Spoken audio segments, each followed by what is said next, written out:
ಇವತ್ತಿನ 12 ಇಯರ್ಸ್ಗೆ ಒಂದ್ಸಲ ನಡೆಯೋ ಬ್ರಹ್ಮ ರಥೋತ್ಸವ ಜೊತೆಗೆ 25 ಇಯರ್ಸ್ ಕಂಪ್ಲೀಟ್ ಆಯ್ತಂತೆ. ಇಸ್ಕೋನ ರಾಜಾಜಿನಗರಲ್ಲಿ ಬಿಲ್ಡ್ ಮಾಡಿ ಹರೇ ಕೃಷ್ಣ ಇದಕ್ಕೆ ಮುಖ್ಯ ಕಾರಣರಾದವರು ಶ್ರೀ ಭಕ್ತಿ ವೇದಾಂತ ಸ್ವಾಮಿ ಪ್ರಭುಪಾದರು.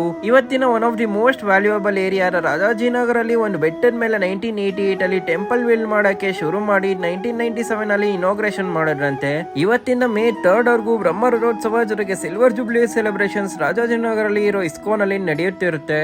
ನಾನು ಕೂಡ ವಿಸಿಟ್ ಮಾಡಿದಾಗ ಮೊದಲು ಆಂಜನೇಯ ಸ್ವಾಮಿ, ಗರುಡ ಸ್ವಾಮಿ ದರ್ಶನ ಮಾಡಿಕೊಂಡು ಶಾಂತ ರೂಪದಲ್ಲಿರೋ ಪ್ರಹ್ಲಾದ ನರಸಿಂಹ ಸ್ವಾಮಿ ಜೊತೆಗೆ ಸಾಕ್ಷಾತ್ ಶ್ರೀ ವೆಂಕಟೇಶ್ವರ ಸ್ವಾಮಿ ದರ್ಶನ ಮಾಡಿಕೊಂಡು ಮೇನ್ ಪ್ಲೇಸ್ ಗೆ ಬಂದ್ವಿ. ಕೃಷ್ಣ ಬಲರಾಮ, ರಾಧೆ ಕೃಷ್ಣ ಮತ್ತೆ ಶ್ರೀ ನಿಟೈ ಗೌರಂಗ ಅವರ ದರ್ಶನ ಮಾಡಿಕೊಂಡು 8 PM to 8:30 PM ನಡೆಯೋ ಪಲ್ಲಕ್ಕಿ ಉತ್ಸವ ಆರತಿ ಮತ್ತೆ ನೃತ್ಯ ನೋಡ್ಕೊಂಡು ಪ್ರಸಾದ ತಗೊಂಡು ಊಟ ಮಾಡಕ್ ಬಂದ್ವಿ. ಊಟದಲ್ಲಿ ಕೇಕ್, ಚಪಾತಿ, ಸಾಗು, ಜೀರಾ ರೈಸ್, ಗ್ರೇವಿ ಮತ್ತೆ ರೈಸ್ ಜೊತೆಗೆ ರಸಂ ತಿಂದ್ವಿ. ನೀವು ಕೂಡ ನಿಮ್ ಫ್ಯಾಮಿಲಿ ಫ್ರೆಂಡ್ಸ್ ಜೊತೆ ಇಸ್ಕಾನ್ ರಾಜಾಜಿನಗರಲ್ಲಿ ನಡೆಯುತ್ತಿರೋ ಬ್ರಹ್ಮ ರಥೋತ್ಸವ ಮತ್ತೆ ಸಿಲ್ವರ್ ಜುಬ್ಲಿ ಸೆಲೆಬ್ರೇಷನ್ಸ್ ಗೆ ಬನ್ನಿ. ಹರೇ ಕೃಷ್ಣ.